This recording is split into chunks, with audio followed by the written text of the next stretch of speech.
We are live. Yes, Don't we know if are. anybody's here yet.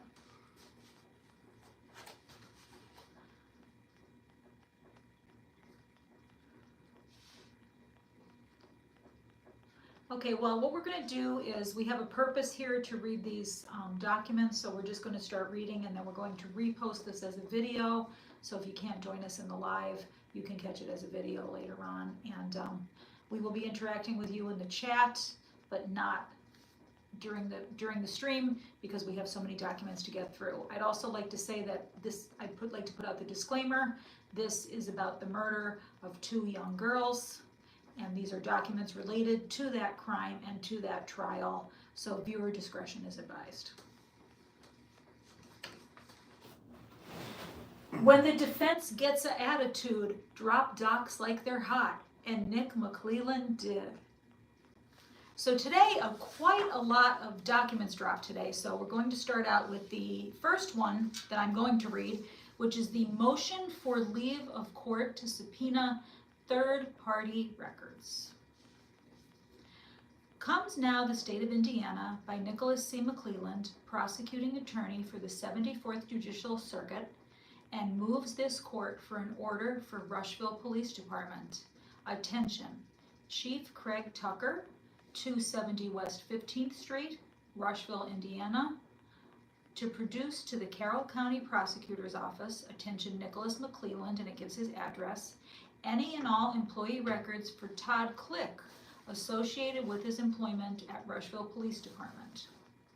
While working the Delphi investigation, Carroll County Sheriff's Department Detective Tony Liggett developed information that Richard Allen was involved in the murders of Victim 1 and Victim 2. During the investigation, then Rushville Assistant Police Chief Toddy Click, his name is Todd, but this reads Toddy, participated in following on leads and interviewing parties associated with those leads. The defense had listed Todd Click as a witness they intend to call during their case in chief to express his belief that other people were involved in this crime. The state believes that Todd Click has employee records that show a Brady-Gilio violation that could call into question his credibility as a witness.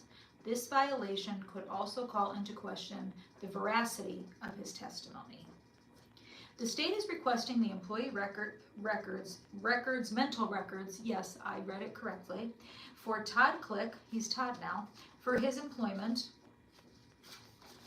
at Rushville Police Department, specified in the attached subpoena duces tecum, I don't know if I'm spelling that right, and or request for production of documents and records to a non-party.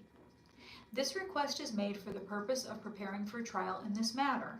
The state believes that Todd Click will be a witness called by the defense to support their theory of the case. The state believes the employment records of Todd Click are relevant and would assist the state in preparing for trial. The state of Indiana has contacted the defense in this case, and the defense does not object to the subpoena and would waive the 15-day notice requirement. Wherefore, the state of Indiana by Nicholas C. McClelland, prosecuting attorney for the 74th Judicial Circuit, respectfully prays that this court review the attached subpoena and then order production of said records and such other relief as is just and proper in the premises.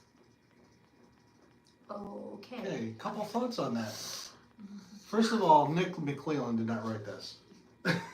He might have had Maybe Toddy? his son or daughter write it, because I'm sure they can write much better than he does, but he definitely did not write that.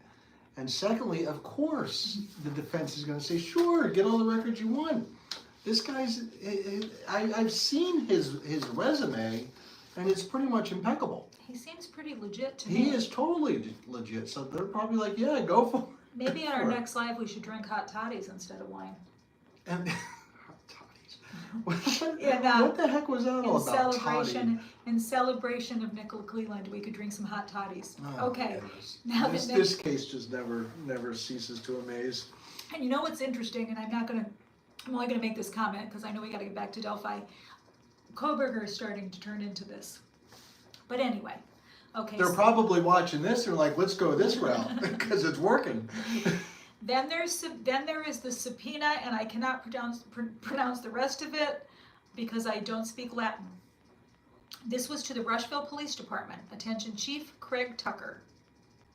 Regarding Richard Allen.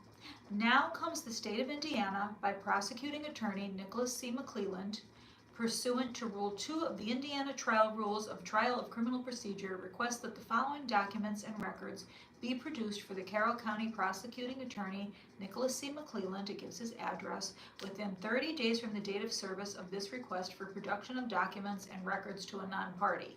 Which is really interesting because the case is going to trial in less than 30 days. Okay. Definitions. The term document includes all margin comments, handwritten notes, date of receipt stamps, and notations of any kind appearing on any document. The term document includes all files and data stored on computer disks or hard drives, all files and data stored on any computer databases. For each document produced, identify the corresponding request. If you claim any information sought herein is privileged in whole or in part, object to any form of any request, or believe that any document would be excluded from production to the state, regardless of its relevance, state the reasons for said objection or ground of exclusion. Identify with particularity each document for which you claim a privilege, including the date of the document, the person who prepared the document, the person to whom the document was directed, the substance of the document, and the reason you believe the document is privileged. And then he gives them a bunch of instructions, but I will read the most important instruction that basically sums up all the other instructions. You are required to keep this subpoena and the information contained therein confidential. This subpoena, which is really interesting because we're reading it. This subpoena and the information listed herein is not to be released to the public and should be kept confidential. Any release of this information will be in direct violation of a court order. I'm assuming that So I'm assuming whatever they the write. subpoena. But it did look funny there, It does, right? yeah, that Okay. does, it's worded. And then Kinda it weird. outlines the documents and records to be produced. Any employee records for former Assistant Chief Todd Click for his employment with the Rushville Police Department. Any other documents, records, notes, videos, and or writings that make up Todd Click's employment file while being employed by the Rushville Police Department. Oh, you need me, Nick McClelland, to rewrite your documents. Submitted under my hand as counsel of record pursuant to TR2 on this 23rd day of April 2024. So there's that. So that basically tells them what they want and how to do it, correct? Yeah. Okay. Then there was a certificate of service. I hereby certify that service of a true and complete copy of the above and foregoing pleading or paper was made upon the following parties and filed with the Carroll Circuit Court by depositing this same in the United States mail in an envelope properly addressed with sufficient postage affixed this 23rd day of April 2024. So that's basically like I'm mailing it to, I'm assuming? Yeah, but we're assuming that Nick actually addressed it correctly, because he's, which is kind of a stretch with him. We really can't be sure. It might Who is this going end to? up in our mailbox, actually. This is going to who? Rushville Police Department. Okay, but maybe he'll get the guy's name wrong? Okay. Obviously, I don't have a lot of faith in Nick McClelland. So that is, okay, so now there's another subpoena. This is the second subpoena to the Rushville Police Department.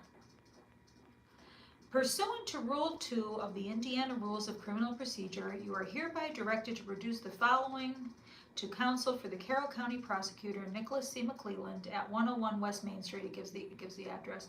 All documents requested in the accompanying request for production of documents to a non-party, an executed affidavit of custodian or records enclosed, submitted under my hand as counsel of record. 23. And then this basically is how, this is for the person who has the records to basically sign that they're legit. Can I ask you a question? Sure. And this is a legitimate question. What is the start date of the trial?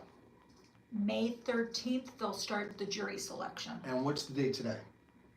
April 23rd, it says it right on the dock. And it says within 30 days. So That's what I said. I said within So 30 why- days, it's not. why would they not make it within, before the trial starts? Do they know something we don't know and the trial's going to be further delayed? No, you keep saying that and I don't believe it. I don't believe it for a second.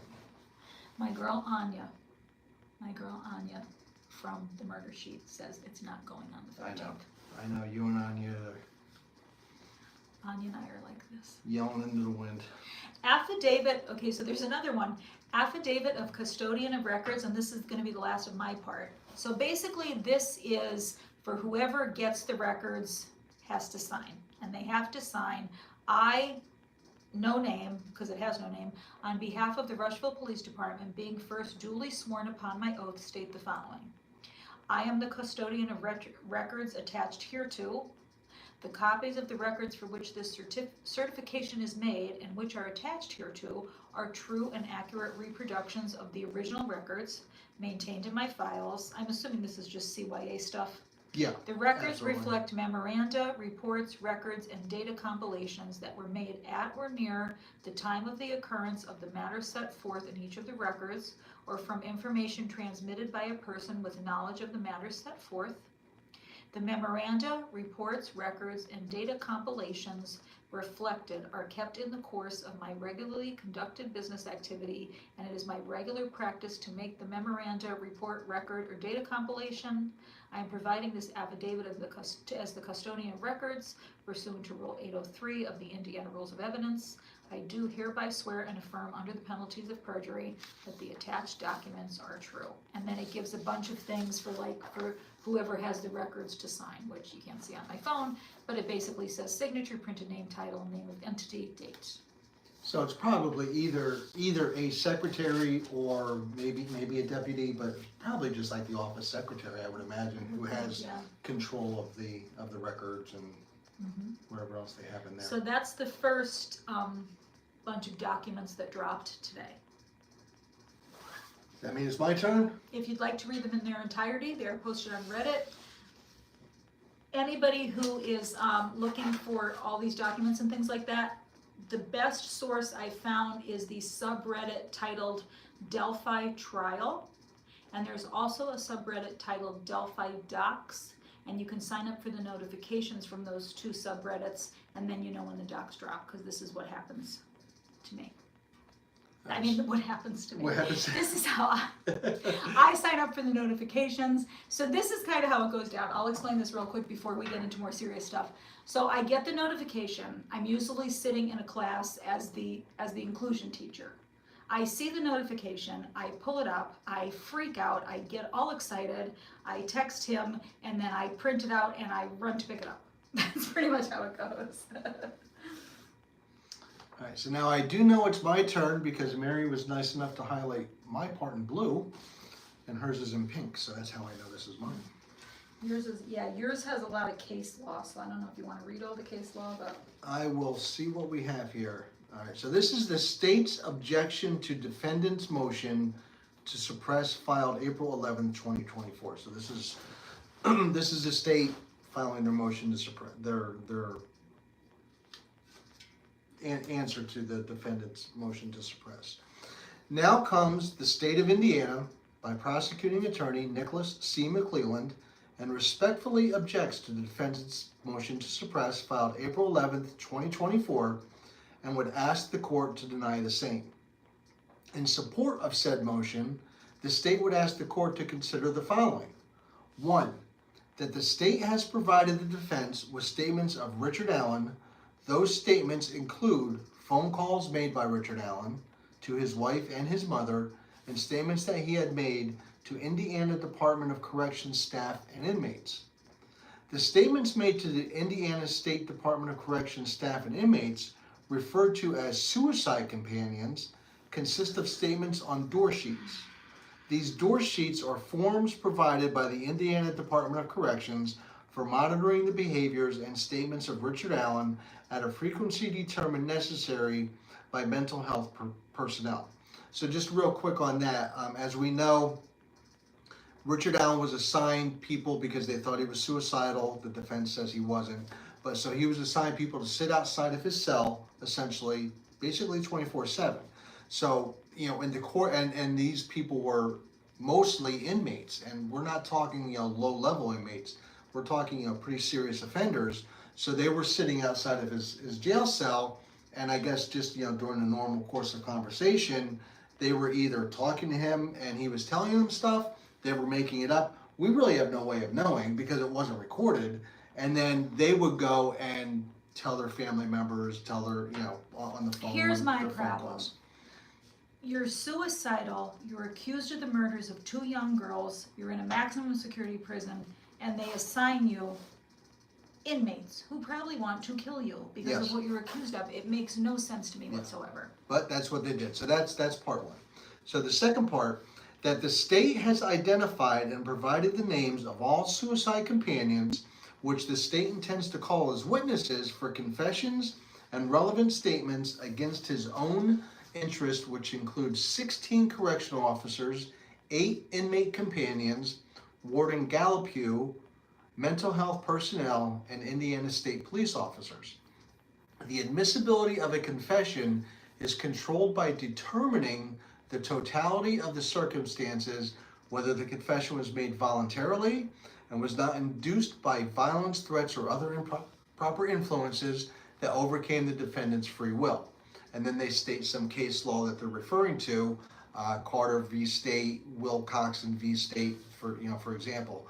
And the same test determines whether Miranda rights were voluntarily waived, and again, more case law. Thus, these voluntariness of a defendant's waiver of rights is judged by the totality of the circumstances.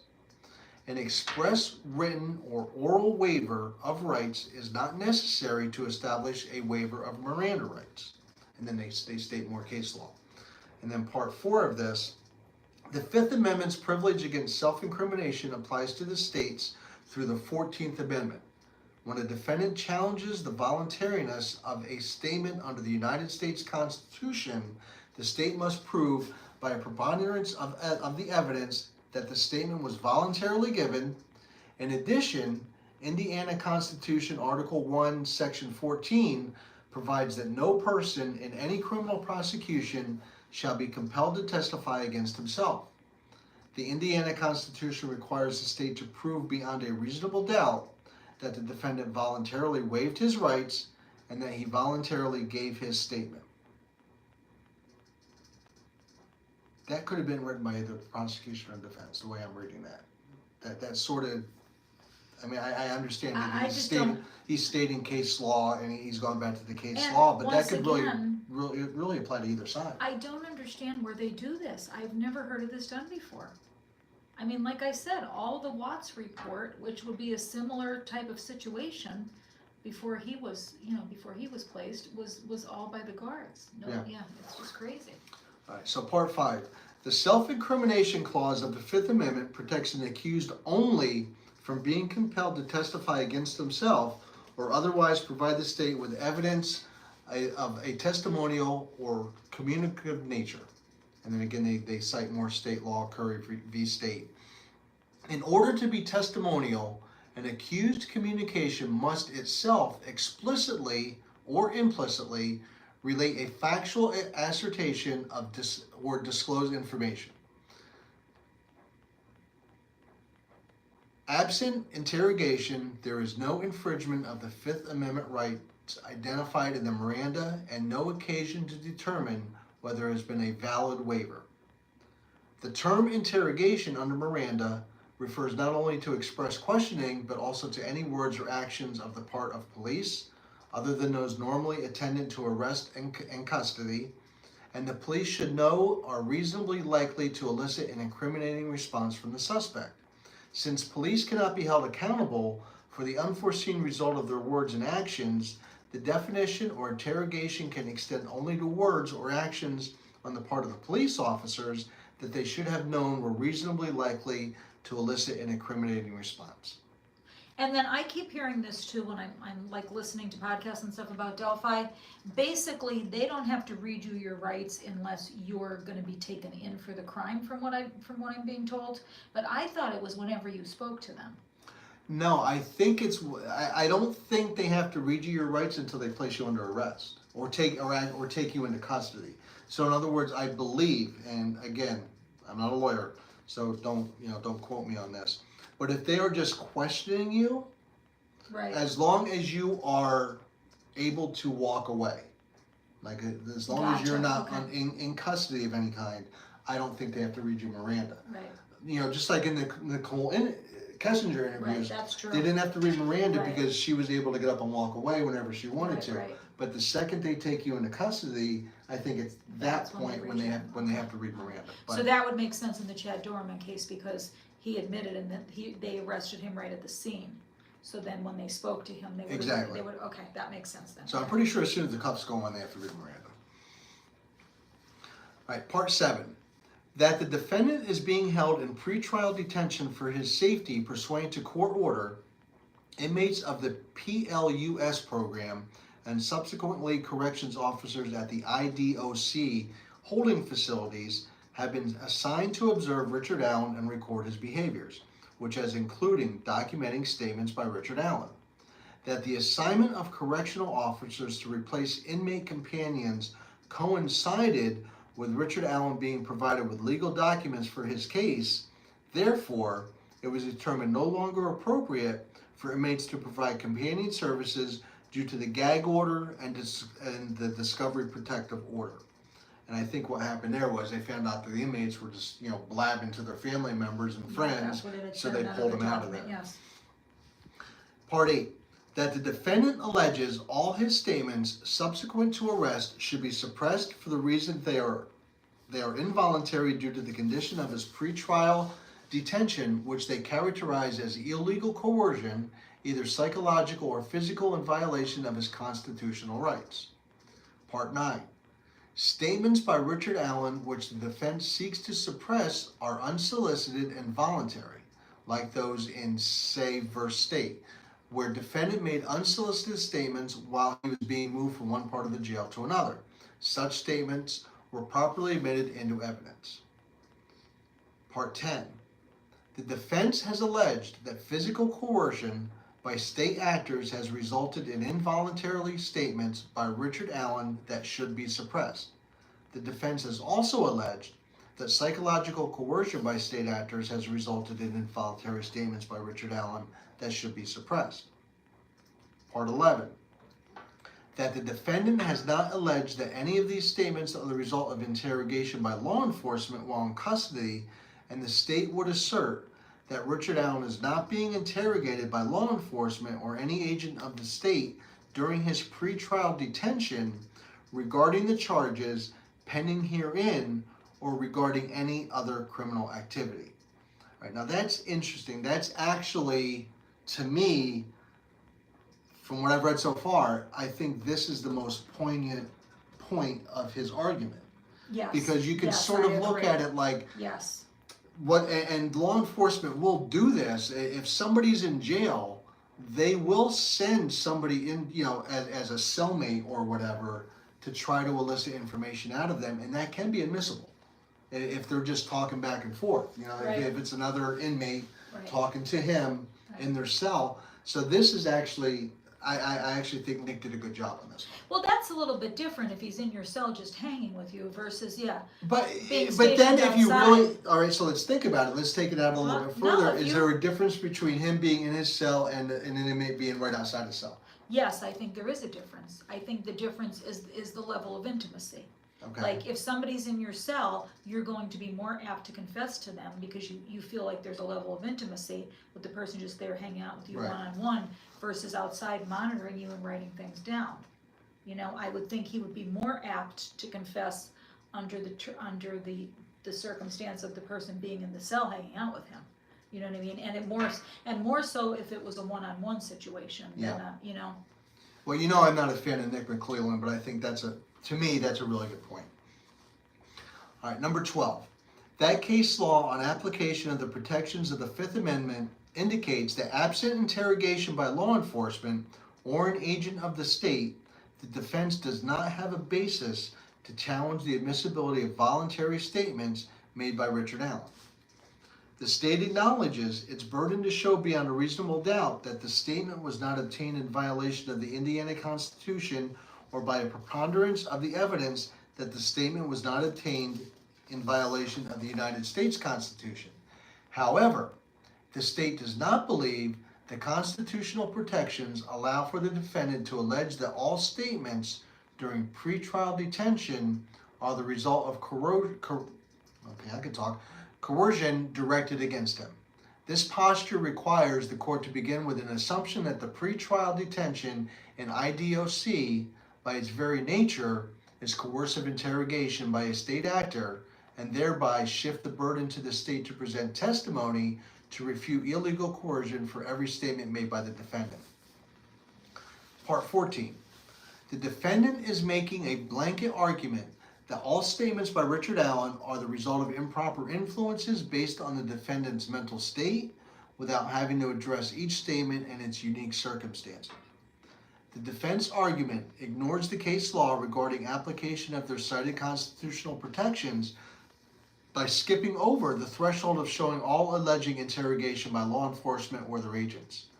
The defense motion expects the court, I think that should say the defense motion expects the court to accept and it's wrong in here. I Expects to court. Yes, it looks like they're going to court Yes. the inmates, like they're going to take them on dates. The defense motion expects the court to accept all inmates, employees, and third-party medical or mental health personnel are acting as agents of the state, specifically law enforcement, with the purpose of illegally coercing statements from Richard Allen for his prosecution.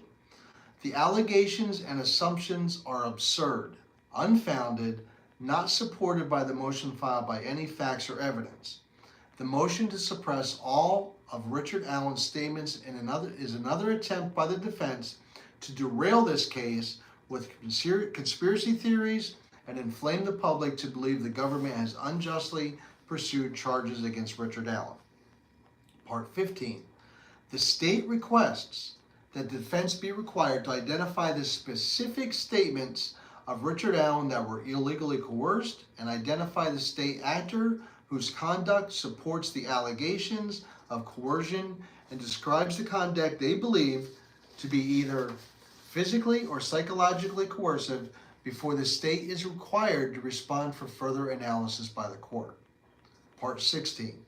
In the absence of specific allegations by the defendant as to each statement against his interest that is involuntary as a result of law enforcement interrogation, the state asserts that the defendant has not sufficiently identified statements subject to a motion to suppress. Wherefore, the state requests the court deny defendant's motion to suppress statements filed on April 11th, 2024, as failing to state a claim for relief under the 4th, 5th, and 6th Amendments of the United States Constitution and Article 1, Sections 12, 13, and 14 of the Indiana Constitution, absent a more specific statement setting forth with specificity the statements obtained during custodial interrogation by law enforcement or their agent, and identifying the conduct by such state actor that would be psychological or physical coercion, illegally and knowingly directed against Richard Allen for the purpose of inducing confessions or statements against his own interest. Bravo, Nick McClelland. He This is actually finally really good. pulls out a document that's written well, there's no toddies in it, and he actually cites case law. Yeah, this was But actually. did he write it, or did Stacy Beaner write it? Doesn't matter. This was impressive. So I give him props, and I have said from the very beginning that those statements are going to come back and bite him in the ass. But So the defense really has their job cut out for them to dissuade the jury to disregard those statements. okay, It's so not gonna be an easy let's thing. do a poll of us and all our people in the chat. If you guys could humor us. You're on the jury. You hear all the evidence of how Richard Allen is being kept. Okay? You hear he's confessed. That's all you got. You've got how he's being kept, he's confessed, no other evidence. What do you think? That's not an easy yes or no answer there. For me, anyway, first of all, the inmates, I would just disregard all of that. I would not believe a word that comes out of their mouth. And They're that's probably what they being, say will they're happen. probably being offered, They say their testimony you know, never stands up perks in and court, everything, right? anything else they can get in prison. The law enforcement officers that have been identified as wearing the Odin patches, getting Odin tattoos, I don't think I would believe them either. But from what I understand, there's a lot of different people who have this. So it would really come down to, for me, who those other people are, what their background is, and then what were the circumstances for the confessions. Okay, but let's think about the one to his wife. What do you think about that? To me, and I've told you this from the very beginning, for me anyway, I would not take that at face value. Only because I am sort of believing their theory that he was intimidated in prison and that these guards and these officers were intimidating him, and I can easily see it happening. And it's not, and even we've seen evidence of where there was videotapes where there's people following him around, they're recording him, they're watching everything. Think about it. It is not that hard to get into the dude's ear at any point and make a threat. And the fact that every time he got on the phone to his wife or his mother, is everybody okay? Is everything okay? But like I said, it's very telling to me that he may have been paranoid. That could also have been very well paranoia. because of his mental It condition. could have been psychosis. Mm-hmm. I think that no matter what happens with the way he was being kept, which this is a problem, if he had been being kept at the county jail and did this, he's guilty, in my opinion. But what's going to happen is that they're going to, the defense, hopefully if they could afford the because The experts. it's not like I want Rich Allen to get his experts desperately, I mean hopefully, but I believe in a fair trial, and if he were my family member, I would want him to have a fair trial, and if Libby and Abby were my family members, I would want them to get the right guy. Exactly. I would want to make sure it's the right guy. And I've said all along, I'm on the fence. I don't know how to look at this. Curtis made a good point. In my Curtis head? Okay, go ahead. Yeah, listen to Curtis before you keep talking. If he gives details that he had not, that no one read about in the discovery while talking to his wife, he wouldn't be more than 50%. Absolutely. Yeah. Yes. If there are Right, specific if it's detailed. details. But yes. now what I've heard over the summer when this happened was he just said, I killed them girls. That's all that Yeah. I have heard he said. Right. So take it for what it's worth. I'm sure they didn't report everything in the summer, but in the summer is when he made the confessions. Because remember I said to you over the summer, he's going to be, Yeah. this is never going to trial and he's guilty. Yeah. I thought as soon as they reported he confessed that it was, it was a done deal. Right. So. Yeah, and I've said all along, I'm on the fence. I always say, and not just in this case, in any case, we don't know what we don't know until the trial. Right. We're not going to have all the information. They have the information. It's not our right to know the information until they present it. And at that point, then you can make a decision one way or the other. But just going by what evidence I've seen, it's hard for me to believe that and maybe he was involved, but even if he was involved, it's hard for me to believe that only him and just him and nobody else helped him with this. Because I am convinced that more than one person did this just due to the circumstances of the crime. So again, I'm going to hold final judgment until the trial because Joni said the Franks is what changed her to not guilty, and we agree, when we heard it, not that we agree that he's not guilty, but we agree that the Franks memorandum gives a very compelling argument that would sway at least one juror. And that's what we've always said. You only need to get one juror. And the fact that defense that they're going to be presenting really is not their defense. It's law enforcement's defense. Law enforcement came up with this. Law enforcement pursued this. They had that Purdue professor that collaborated with it. Right. So there's also the timeline. It's different than just the defense saying, "Oh, this could have happened, and this is our theory." No, this is what law enforcement was working on for years. Well, there's also the timeline. There's also the location. There's also 2 victims involved. There's that creek they crossed. There's just a lot of other factors here that make me believe that he couldn't have done it alone. No, and even law enforcement doesn't think that it was done by one person. Right. So it's going to be tough. And Curtis is right. Curtis said no one really has any established time of death. That really makes the case difficult. Yeah. And that's the timeline, right. And another problem with this case is, unless they've got some DNA, forensically they do not have good evidence. But I just Ballistics doesn't hold up in court really No. well. Witness testimony doesn't hold up in court very well, and your witnesses didn't agree on the PCA. Hopefully they have other things where they agreed if he is the guy. And then your witnesses are half the inmates at the correctional center. or like a bunch of these dudes in the town that look like they're like, you know, I hate to say it, but they look like white supremacists. Mm-hmm. I mean, if they're in this group and this Odin group and they're hanging out with MAGA, let's just call them what they are, right? I hate to say that, but you know, and this is our opinion. Once again, we're going to just state this is our opinion based on our own research. Do your own research, form your own opinion. We are not trying to tell anybody what's up here. No, not at all. And we are waiting till the end of the trial to really make a final decision. Truthfully. I agree, Joni. I don't think he fits the profile either. I think they're going to We've have talked about that somebody, before. right? You're going to have a career criminal here who did, unless it's a ritual sacrifice, you know. So if anybody has any more questions, post them in the chat. If not, we're going to talk about the wine, and I guess our live's over, huh? We read the docs. We did read the doc, We did and what we we are came drinking to some do. wine, even though it's a Tuesday night. Mary's taking off of work tomorrow, so that's why she's drinking. Yes, For me, I it have- doesn't matter. I have a If medical if appointment, I'm which- working or not working, it doesn't matter. I have I'll a drink. medical appointment, which is probably good that I'm drinking, having drink tonight. Oh well. And so we're drinking actually a very good Riesling. What'd you think of Wagner is this? a great winery. So this is Wagner Vineyards up in the Finger Lakes. For some reason, I can't remember this vineyard.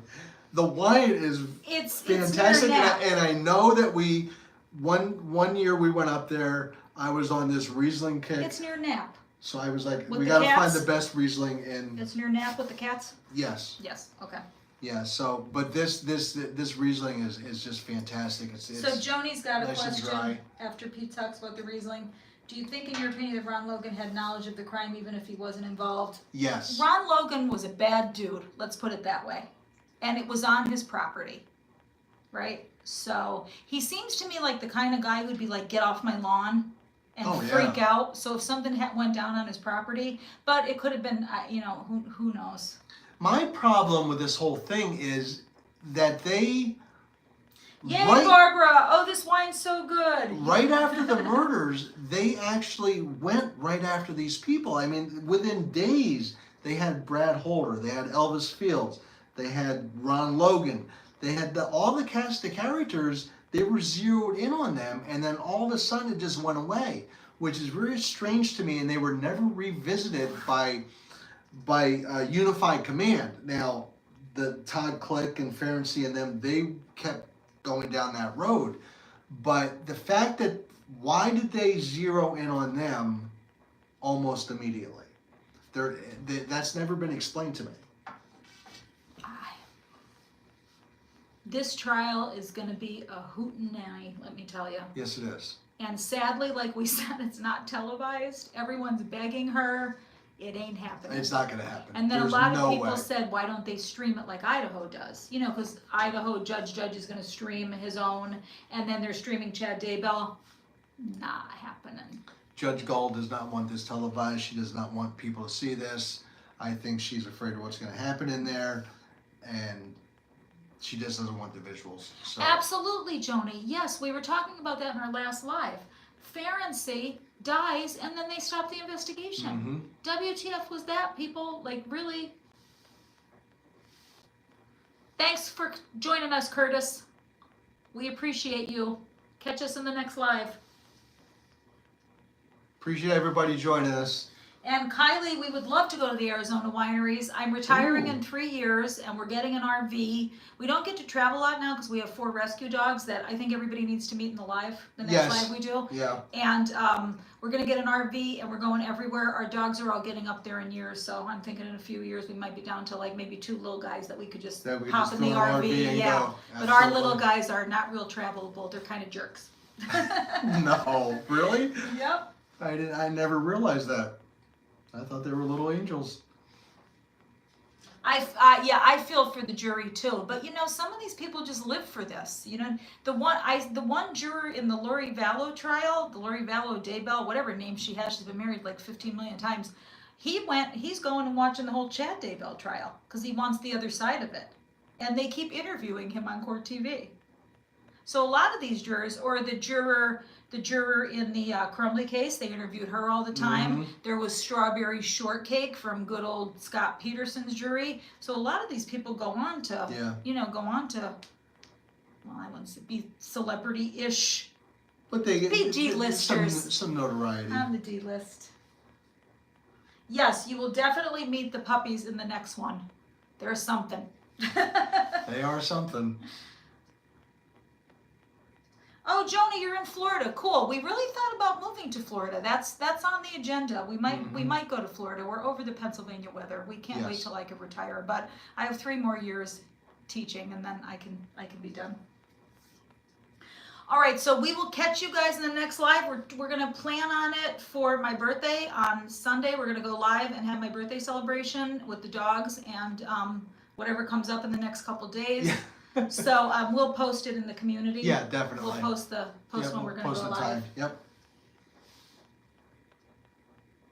I think the jury will do what's right. They really. I mean, I was just we'll end with this. I just got called for jury duty. I didn't get chosen because my friend, my very close friend, who I've worked with for like almost 30 years, she got called that day too, and she couldn't hear. And he said, "Does anybody?" There was construction.